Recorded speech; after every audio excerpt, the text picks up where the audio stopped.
Hello. Welcome. I'm glad you're here. Take a moment to get comfortable. Adjust your pillow. Pull up your blanket. Find a position where your body can just settle. There's no rush. We have all the time in the world. Tonight, we're going to talk about cardboard boxes. Yes, cardboard boxes. Those familiar brown rectangles that arrive at your door, that stack in garage corners, that you folded and flattened and carried without a second thought. Ordinary, dependable, unremarkable, and that's exactly why we're talking about them. Because tonight isn't about excitement or drama or anything that requires your full attention. Tonight is about something gentle, something predictable, something so familiar that your mind can simply drift while soft words wash over you like a slow tide. You don't need to follow every word I say. You don't need to remember anything. You don't need to learn or retain or concentrate. In fact, you have complete permission to fall asleep at any moment. In the next few minutes, or 30 minutes from now, or an hour from now, whenever your body is ready. That's what this is for. Some people will hear the entire story about cardboard boxes. Others will hear only pieces, fragments, words drifting through their consciousness like the soft sound of folding paper. And some of you will be asleep before we've really even begun. All of these are perfect. All of these are exactly right. There's no wrong way to listen to this. I want you to know something important before we continue. Nothing dramatic is going to happen in this video. Nothing loud. Nothing sudden. Nothing that will startle you or pull you back to alertness. There are no surprises in the story of the cardboard box. No twists. No moments that require you to pay close attention. It's just talking. Gentle. Unhurried. Moving slowly through the quiet history of something utterly ordinary. The pace will stay slow. The tone will stay soft. Everything will remain calm and predictable from beginning to end. Think of it like sitting with someone on a still evening, and they are telling you about something mildly interesting, something that asks very little of you. You can listen, or you can let the words become background. You can follow along, or you can let your mind wander somewhere peaceful. You can stay present, or you can slip away into sleep. All of it is fine. All of it is welcome. Your only job tonight is to rest, to let go, to allow yourself to stop trying, stop thinking, stop managing. Your body knows how to sleep. Your mind knows how to soften and release. You don't have to force anything. You don't have to make anything happen. Just be here, breathing, resting, listening or not listening, however it unfolds for you. The cardboard box is a long story, patient and slow, like the material itself.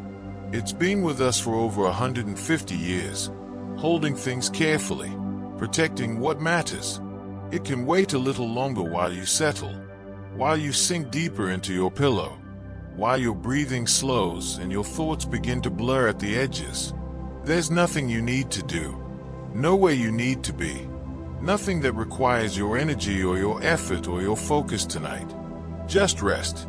And when you're ready, or even if you're not quite ready yet, we'll begin talking about the cardboard box. That humble, brown, folded thing. So ordinary you've never thought twice about it. We'll explore where it came from, how it's made, the small and gentle details of its long, quiet history. But there's no rush. Take your time. Breathe. Let your body become heavy. Let your thoughts become soft. The cardboard box will be here. The story will be here. And you can simply rest. That's all this is. That's all this needs to be. So welcome. Thank you for being here. And whenever you're ready to drift away, go ahead. The story of the cardboard box begins now. Slow and gentle, just like everything else tonight. Let's begin at the very beginning, in England, in the early 1800s. Picture, if you will, the early days of the Industrial Revolution. Factories are beginning to hum with new machinery. Inventors are tinkering in workshops, searching for solutions to everyday problems. And among them is a man named Henry Palmer, an Englishman with an idea. Palmer invented an alien machine, a curious contraption designed to produce fluted paper. Fluted, meaning paper with waves, with ridges, like the gentle rolling of hills. He couldn't have known, in those early 1800s, that his invention would be the ancestor of something used billions of times, every single day, all around the world. The year is 1856 now. We'll move forward in time, just a few decades. Two more Englishmen enter our story, Edward C. Healy and Edward G. Allen. These two men took corrugated paper, and they patented it. But not for packaging, not yet. No, they had a very different use in mind. They used it as a stiffener for tall hats. Imagine that. The same technology that would one day ship your online purchases, your books, your fragile treasures, began its life, helping Victorian gentlemen keep their top hats standing tall and proud. There's something rather charming about that, isn't there? Something wonderfully unexpected. 15 years pass. The year is now 1871. And here, we meet Albert L. Jones. Another inventor, another visionary. Jones looked at corrugated paper, and he saw something new. He saw protection. He saw cushioning. He patented what we call single-face corrugated board. Just one flat sheet, with those waves attached to one side. And what was it for? For wrapping fragile items. Finally, someone had recognized what corrugated paper could truly do. It could protect. It could cradle delicate objects. It could stand between precious things and the harsh world of transport and handling. But the story doesn't end there. In 1874, just 3 years later, a man named Oliver Long had an even better idea.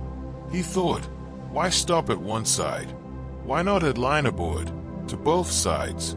Sandwich those flutes, those protective waves, between two smooth sheets. And with that decision, that moment of inspiration, modern corrugated board was born. The structure we know today, the design that would change shipping forever. Two flat surfaces with a wavy middle, strong yet light, rigid yet flexible. Perfect. That very same year, 1874, as Oliver Long was perfecting his design, another innovator, G. Smith, built something revolutionary. The first machine capable of mass-producing corrugated board. Not just making it by hand, slowly, painstakingly, but manufacturing it at scale. Imagine the sound of that first machine, the rhythmic production of sheet after sheet, the beginning of an industry that would span the globe. Now we'll move forward again, into the 1890s. 2 decades have passed. The technology has matured, and in the United States, in 1894, the first corrugated boxes appeared. Not just sheets of corrugated board, but actual boxes, containers, ready to be filled, sealed, shipped. The transformation was nearly complete. Just 1 year later, in 1895, a company recognized the potential. Wells Fargo, the famous express company, bought corrugated boxes. They saw them as a lightweight alternative to the heavy wooden crates that had been the standard for so long. Imagine the difference, picking up a wooden crate versus a cardboard box. The weight saved, the ease of handling, the cost reduction. It must have seemed almost magical, this sturdy paper container that could do the work of wood. While America was discovering the corrugated box, Germany was already ahead. By the 1890s, German companies were producing corrugated packaging commercially. Businesses were springing up. Factories were running. Europe was embracing this new technology, this paper revolution, understanding that the future of shipping would be lighter than anyone had imagined. Across the world, in Japan, the story continues. In 1909, Japan began large-scale corrugated production. And what did they use it for? Rice packaging, protecting one of their most essential foods, their staple crop, in these innovative containers. Different continents, different products, but the same solution. The corrugated box was proving itself universal in its usefulness. And finally, a stamp of approval. By 1903, corrugated board was officially approved as shipping material. It had proven itself. It had earned its place. From a hat stiffener in 1856 to approved shipping material in 1903. Just under 50 years of evolution, half a century from curiosity to necessity. And there, we'll rest for a moment. Let these origins settle in your mind. From Henry Palmer's early machine to official approval for shipping, a journey of innovation, one invention building upon another, until something extraordinary emerged. Something we now take completely for granted. We've traveled through the origins, watched the corrugated box take its first shape. Now, we move into a different era. An era of growth, of necessity, of war, and remarkable innovation. The year is 1914. The world is changing. The Great War, World War I, has begun. And with war comes demand. Unprecedented demand. Armies need supplies. Field hospitals need equipment. Governments need to move everything quickly and efficiently. And the corrugated box, this relatively new invention, suddenly becomes essential. By 1914, U.S. production had pushed beyond 100 million boxes annually. 100 million. Think of that number for a moment. Let it settle. Just decades earlier, these boxes barely existed. And now, 100 million every single year. War accelerates everything, even the humble cardboard box. Time passes. Another war arrives. World War II. And once again, logistics operations surge. Corrugated packaging surges with them. Ships crossing oceans. Planes flying supplies. Trucks rumbling across continents. All of them filled with boxes. Corrugated boxes protecting ammunition, feed rations, medical supplies, letters from home. The box had proven itself in the First War, and now, in the Second, it became absolutely indispensable. What we often forget is that wars don't just change battlefields. They change industries. They change manufacturing. They change what's possible. And after the wars, something interesting happened. The corrugated box didn't dissipate. It didn't fade away when peace returned. Instead, it grew. It evolved. It became central to consumer goods distribution, to the rise of supermarkets, to the growth of retail, and eventually to something no one in 1914 could have possibly imagined: e-commerce. Today, boxes arrive at our doorsteps daily, sometimes multiple times a day. Each one a descendant of those wartime containers. Each one part of an unbroken line, stretching back more than a century. But how did production keep up with all this demand? How did manufacturers move from thousands of boxes to millions to billions? The answer lies in innovation, in the steady march of manufacturing technology. Let's go back to 1903. The same year corrugated board was officially approved for shipping. In that year, the first fully automatic corrugating machine was developed. Fully automatic. No more hand feeding. No more stopping and starting.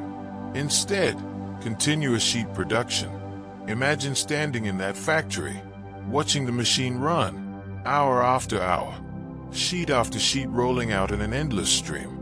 The modern age had truly arrived. But even that wasn't fast enough. Not for the world that was coming. So in 1948, continuous corrugators appeared.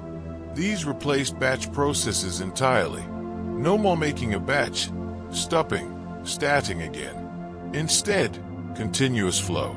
Like a river of cardboard, never ending, always moving. Efficiency became the watchword. And the speeds kept climbing. Eventually, production speeds reached 1,000 feet per minute. 1,000 feet in 60 seconds. Imagine that pace. In the time it takes you to take a few deep breaths, 1,000 feet of corrugated board has been created. The scale is almost difficult to comprehend. But speed alone wasn't enough.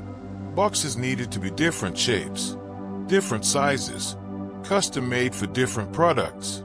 And so, in the 1930s, rotary die cutting machines arrived. These machines enabled custom box shapes. Suddenly, a box could be designed for a specific bottle, a specific piece of machinery, a specific lamp or toy or tool. The box could match the product perfectly. No wasted space, no extra material, just precision. Of course, to make a corrugated board, you need to glue those layers together. In the early days, manufacturers used animal glues. Glues made from, well, animals. But in the 1930s, the same decade that brought die-cutting machines, starch-based adhesives replaced those animal glues. Starch from corn, from wheat, from potatoes. Natural, effective, and easier to work with. A small change, perhaps, but meaningful. Another step forward. 3 decades later, in the 1960s, another adhesive innovation arrived. Hot melt adhesives. These enabled even faster, high-speed production. The glue melted, applied, and cooled almost instantly. No waiting for drying. No slowing down the line. Speed, paired with strength. The perfect combination for an industry that never stopped growing. Now, here's a detail you might find soothing in its specificity. Corrugating starch, the adhesive that holds those layers together, typically requires 20 to 30% solids content for proper bonding. 20 to 30%. Not too thin, not too thick. Just right. There's something comforting about that precision, isn't there? The exactness of it. The way chemistry and engineering and experience all come together in a single number, a single range. 20 to 30%. But there's one more innovation to mention, one more advancement that changed everything. The 1950s brought flexographic printing. Now, for the first time, branding could be printed directly on boxes. Company names, logos, instructions, colors. The plain brown box could now tell a story, could advertise, could inform. The box had become more than just a container. It had become a messenger, a canvas, a voice. From war-driven demand to printing technology, from 100 million boxes in 1914 to production speeds of 1,000 feet per minute, the growth has been extraordinary. And yet, the basic design remains the same. 2 flat sheets with flutes in between. Simple, elegant, endlessly useful. Rest in that thought for a moment. Sometimes, the best inventions are the ones that don't need to be completely reinvented, just refined, improved, perfected over time. We've watched the corrugated box grow through war and peace, through innovation and speed. Now, let's slow down. Let's look more closely at something you've probably never thought about. The flutes themselves. Those waves, those arches that live hidden between the flat surfaces. Because their story is one of careful refinement, of standardization, of finding exactly the right shape for exactly the right purpose. Picture the years between the 1920s and the 1950s. 3 decades. In those years, something important was happening.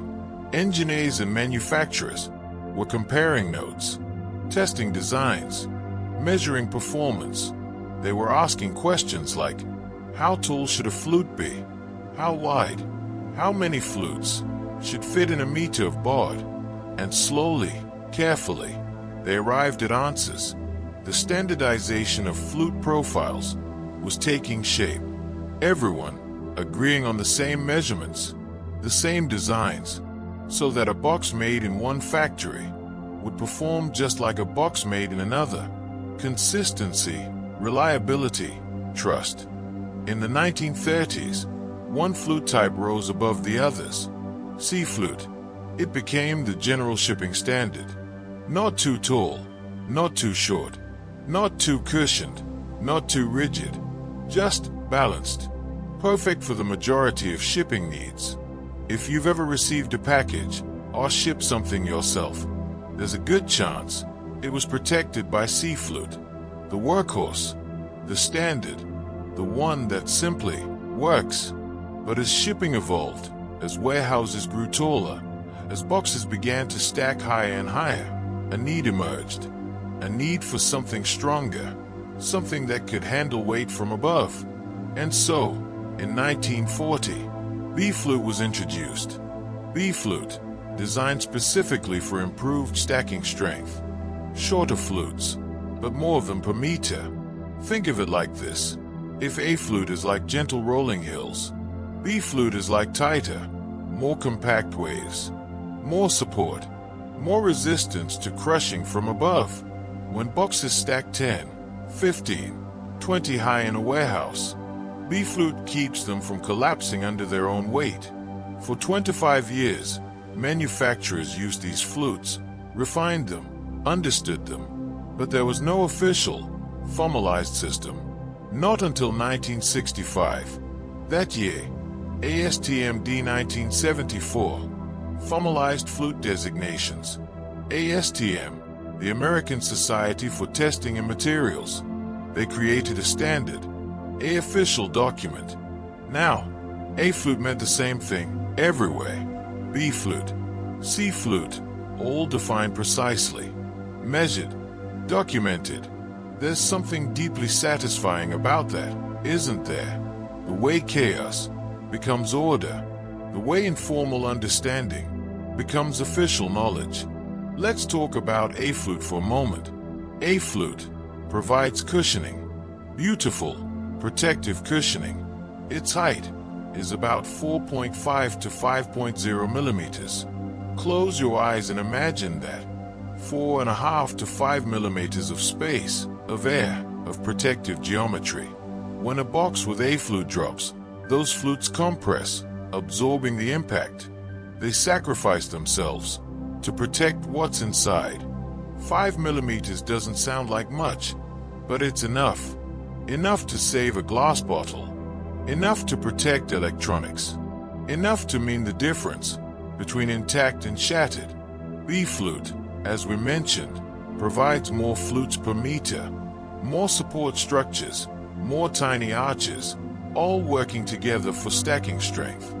Where A flute might have larger, more spacious curves, B flute is tighter, more numerous ones.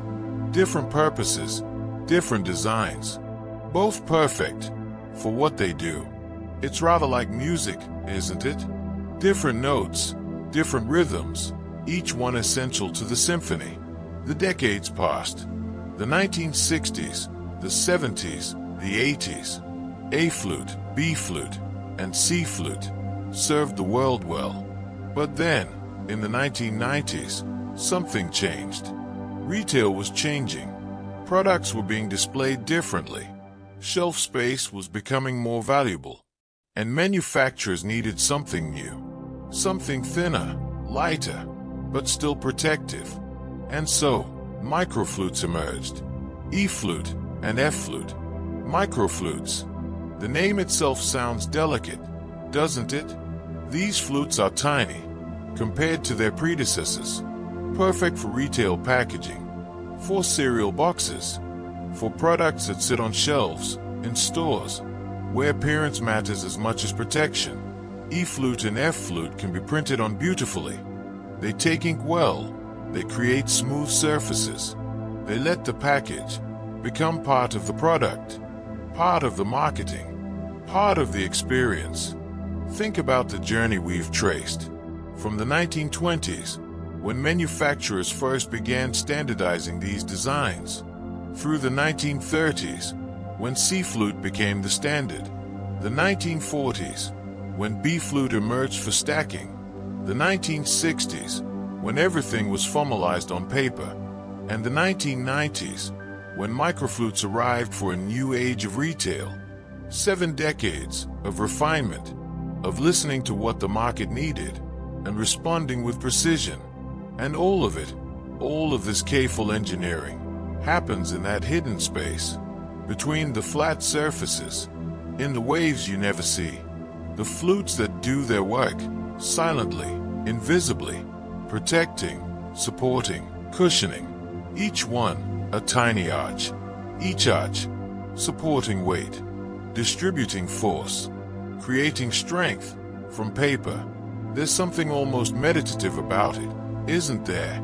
The way these simple geometric shapes, these regular, repeating patterns, create something so functional, so reliable. Waves of paper that have circled the globe, that have protected billions of objects, that have made modern shipping possible. Let that image rest in your mind. Waves of paper, regular, predictable, strong, from A to B to C, to E and F. Each one perfect for its purpose. Each one exactly what it needs to be. We've explored flutes, those hidden waves of strength. Now, let's turn to a different kind of story. A story about testing, about measurement, about knowing with certainty just how strong a piece of cardboard really is. This is the story of the Mullen-Base test. The year is 1887. Think back to that time, to the late Victorian era. Electric lights are still a novelty. The automobile hasn't been invented yet, and a test, a method, is being developed. The Mullen-Base test, created to answer a simple question: how much pressure can this material withstand before it fails, before it bursts? It's a practical question, an essential question, because knowing the answer means knowing whether your package will survive its journey. The test itself is elegant in its simplicity. It measures the pressure required to rupture corrugated board, to break through it, to make it fail. Imagine watching this test. A piece of corrugated board, clamped in place, and beneath it, pressure building, building slowly, steadily, until finally, the board gives way, ruptures, and at that exact moment, you know its limit, you know its strength. But how does this pressure build? The method is rather beautiful. The test uses a hydraulically inflated rubber diaphragm. Picture a rubber membrane, like a balloon, but controlled, precise.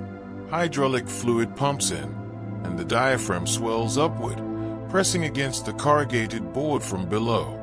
More pressure, more pressure, more pressure, until the board can't take anymore. The diaphragm, pushing, testing, revealing the truth. This test became the primary strength standard. For decades, not just a test among many, but the test, the one that mattered. If you wanted to know if your corrugated board was strong enough, you performed the Mullen-Base test. It became the language, the common currency of the industry. When someone said a board had a certain Mullen rating, everyone knew exactly what that meant.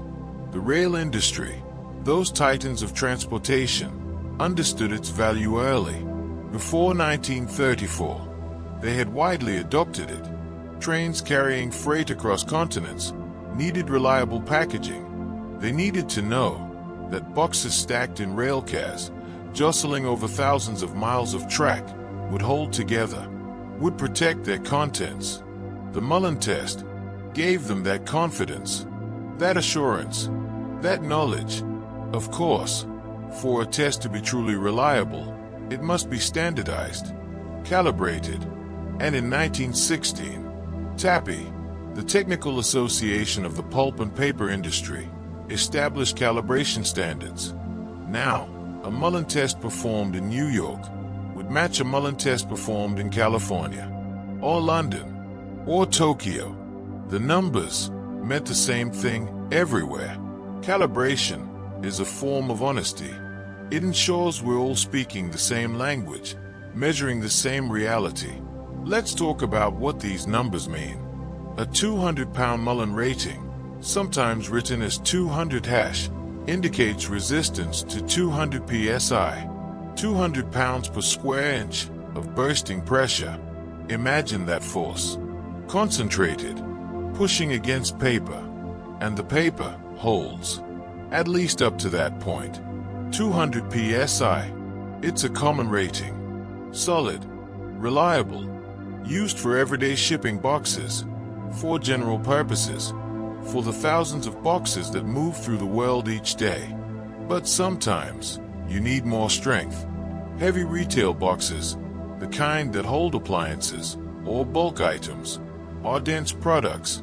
These commonly use 275-pound ratings, 275 psi before rupture. More strength, more resistance, more confidence that what's inside will stay protected, even under stress, even under weight, even when things get rough. And for the most demanding applications, for export packaging that will travel across oceans, endure humid cargo holds, survive multiple handlings across different countries and continents. 350-pound ratings are used. 350 psi, the strongest of the common ratings. Built to endure, built to survive journeys that would destroy weaker materials. When a box leaves one country and arrives in another half a world away, still intact, still protecting its contents, that's the 350-pound rating doing its work. But how do you ensure accuracy? How do you make sure the test is reliable? TAPI T810, the standard, requires 3 average test runs. Not just one test. Not 2. 3. You test 3 different samples in 3 different spots, and you average the results. This protects against anomalies, against weak spots, against chance. 3 tests, 3 pieces of data, 1 reliable truth. There's wisdom in that repetition, in that thoroughness. Now, here's something fascinating. Some boxes face special challenges. Produce boxes, filled with fruits and vegetables, often encounter high humidity, moisture, dampness, and wet cardboard behaves very differently from dry cardboard. So, wet burst testing was developed. The same Mullen test, but performed on samples that have been exposed to humidity, to moisture. This evaluates how the box will perform in real-world conditions, in a refrigerated truck, in a humid warehouse, in a produce section with misting systems. The test adapts to reality. For over a century, the Mullen test remained largely unchanged. The same principles, the same hydraulic diaphragm, the same method. But in the 1990s, the digital age arrived. Digital Mullen testers appeared. Now, instead of watching analog gauges, technicians could see precise digital readouts, could record data automatically, could track results over time with computer precision. The core test remained the same, but the tools evolved, became more accurate, more convenient, more connected to the modern world.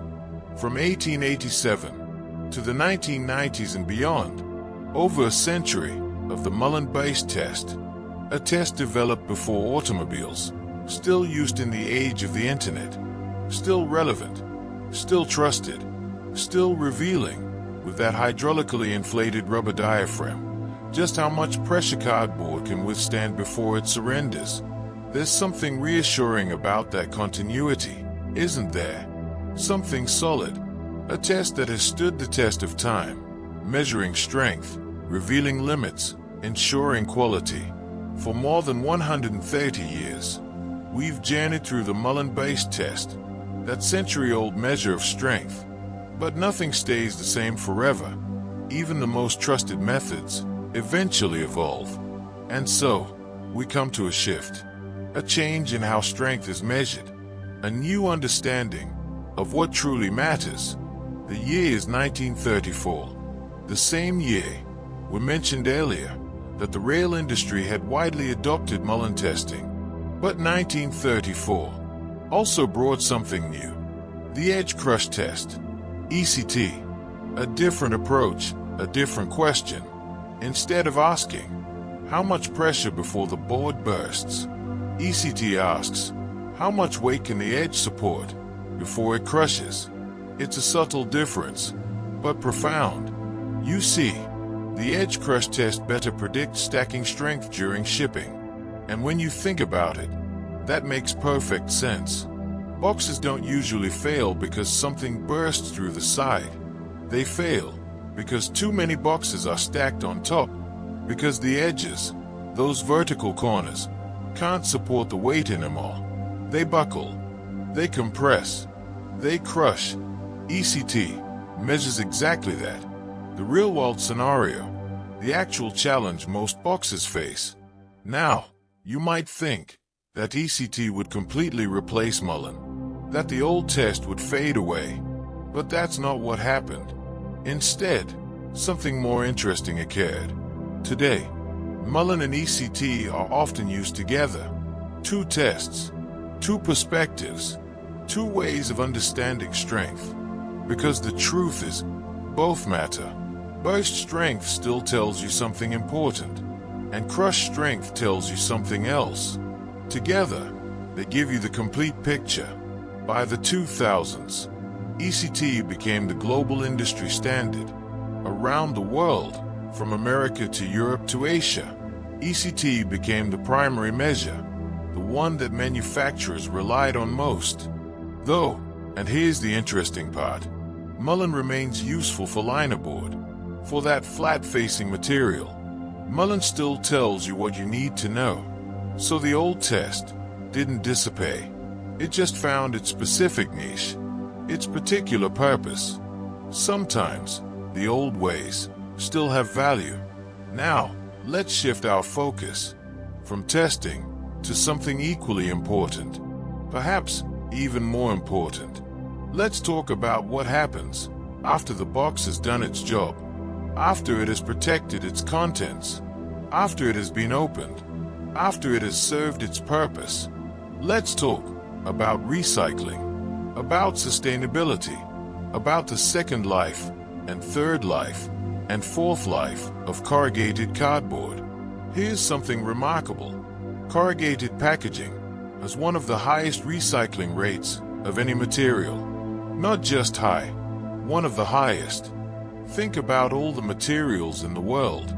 Plastic, glass, aluminum, paper, cardboard beats nearly all of them. It's recycled more consistently, more completely, more successfully than almost anything else we use. Let's look at some numbers.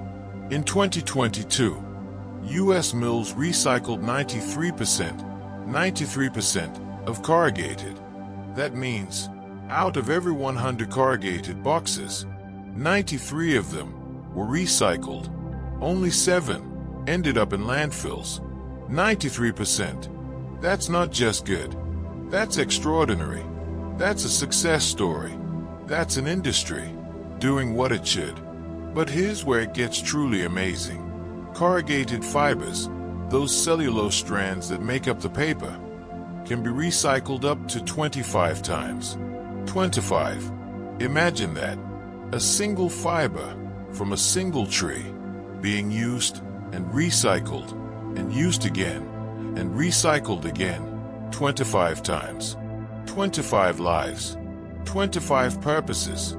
That box that arrived at your door today might contain fibers that have been boxes before, many times before, carrying different products, serving different people, traveling different routes, all from the same original fiber. The process, of course, requires cooperation. Businesses often sell baled cardboard to recycling mills. Those big compressed cubes of flattened boxes, bound with wire or straps, shipped to facilities where the recycling happens. It's a whole economy, a circular system. One person's used box becomes another person's raw material. Waste becomes resource. And becomes beginning. But, and there's always a but, the system isn't perfect. Contamination ruins about 20% of recycling batches. 20%. Contamination means boxes with food residue, grease, moisture, tape, plastic, anything that doesn't belong. When clean cardboard mixes with contaminated cardboard, the whole batch can be compromised. 20%. It's a reminder that our choices matter, that how we prepare our recycling affects the entire system. Yet, even here, innovation continues. Automated optical sorting systems have been developed to help improve recycling quality. Machines with cameras, with sensors, with artificial intelligence, they can see what human sorters might miss. They can spot contamination, remove problem pieces, improve the quality of what gets recycled. Technology helping sustainability, machines helping the earth. From testing standards that evolved over 70 years to recycling rates of 93%, from the edge crush test in 1934 to optical sorting systems in the 21st century, the story of the corrugated box is not just about creation. It's also about responsibility, about circles, about using and reusing and using again 25 times. A fiber can live 25 times. Think about that as you drift. 25 journeys, 25 purposes, from forest to box to recycling to box again, over and over.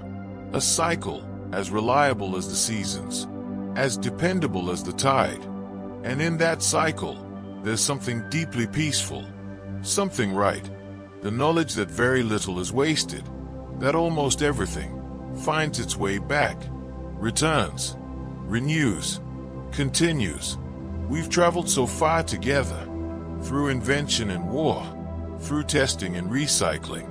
Now, as we're near the end of our journey, let's consider the Earth itself, the impact of all these billions of boxes, what they give and what they take, the footprint they leave behind.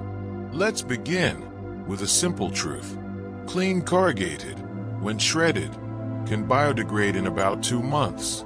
2 months, 60 days, from box back to earth. Imagine that transformation, the fibers breaking down, returning to soil, becoming something else entirely. In just 8 weeks, a box that traveled across continents, that protected precious cargo, that served its purpose faithfully, can return to the earth from which it came.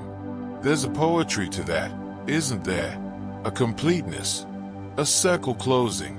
But that's only if the cardboard is composted, if it's shredded and exposed to oxygen, to microbes, to the natural processes of decomposition. When cardboard ends up in landfills, something different happens, something less ideal. Landfilled cardboard, buried deep where oxygen can't reach, produces methane during anaerobic decomposition.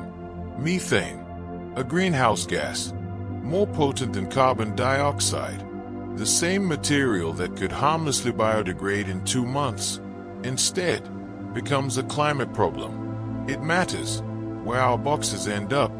It matters very much. Yet even with this challenge, corrugated packaging performs remarkably well. When you compare its entire life cycle, from forest to box to disposal, corrugated packaging produces far lower emissions than plastic or aluminum. Far lower. The trees grow, absorbing carbon as they do. The boxes are made, used, recycled, and even accounting for everything, every step of the process, corrugated remains one of the gentler options, one of the kinder choices. Let's put some numbers to that. Plastic and aluminum packaging can produce 4 to 6 times more CO per ton. 4 to 6 times. Imagine that difference. For every ton of corrugated, plastic or aluminum might release 4, 5, 6 tons of carbon dioxide equivalent. That's not a small difference. That's enormous. That's the difference between a problem and a much bigger problem. When you choose cardboard, when you choose corrugated, you're choosing something that treats the earth more gently. And so, we arrive at our closing perspective, the end of our journey together, but also a moment to step back, to see the whole picture, to appreciate just how far we've come. Corrugated cardboard represents over 150 years of packaging innovation, a century and a half, from the 1850s, when it was just a hat stiffener, to today, when it circles the globe. 15 decades of refinement, of improvement, of people asking how to make it better, stronger, lighter, more sustainable, more recyclable. 150 years of human ingenuity, focused on something as humble as a box. Think about that journey, from hat liners to global logistics, from a novelty to a necessity. Corrugated boxes transformed shipping, utterly transformed it. Before corrugated, there were wooden crates, heavy, expensive, difficult to handle. Corrugated boxes changed everything, made shipping accessible, made it affordable, made it possible to send anything anywhere. The entire modern world of commerce, of connection, of packages arriving at doorsteps, all of it rests on corrugated cardboard, on those simple waves, sandwiched between flat sheets. And throughout this journey, testing methods ensured reliability. Mullen, measuring burst strength since 1887. ECT, measuring crush strength since 1934. Together, giving us confidence, giving us knowledge, giving us the assurance that boxes would do their job, would protect, would endure. Testing is how we turn cardboard into a promise, a guarantee, a trusted companion for our most precious goods.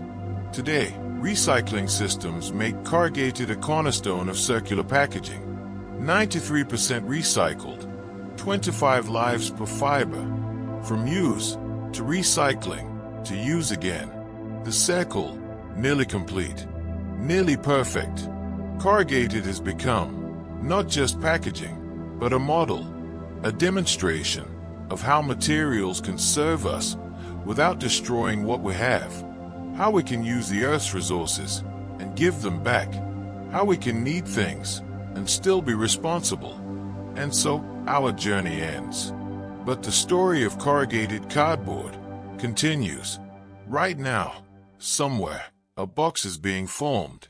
Somewhere else, one is being filled. Somewhere, one is being opened. Somewhere, one is being recycled, ready to become a box again. The cycle never stops. The waves keep flowing. From Henry Palmer's early machine in the early 1800s to the boxes arriving at your door today. From hat stiffeners to worldwide logistics. From Mullen tests to edge crush tests. From landfills to 93% recycling rates. The corrugated box has been with us, evolving, improving, serving. 150 years, billions upon billions of boxes, and yet the design remains essentially the same. Two flat sheets with waves between them. Simple, elegant, perfect for what it needs to be. Sometimes the best solutions are the simplest ones. Sometimes the most important innovations are the ones we barely notice, the ones that simply work day after day, year after year, decade after decade. The corrugated cardboard box, protecting what matters, supporting what we build, returning to the earth, and beginning again. Rest now in the comfort of that continuity, that reliability, that gentle, persistent cycle of use and renewal, of service and return, of boxes doing their quiet, essential work all around the world. Sleep well, knowing that some things, like the humble corrugated box, just keep working, just keep serving, Just keep being exactly what they need to be. Good night.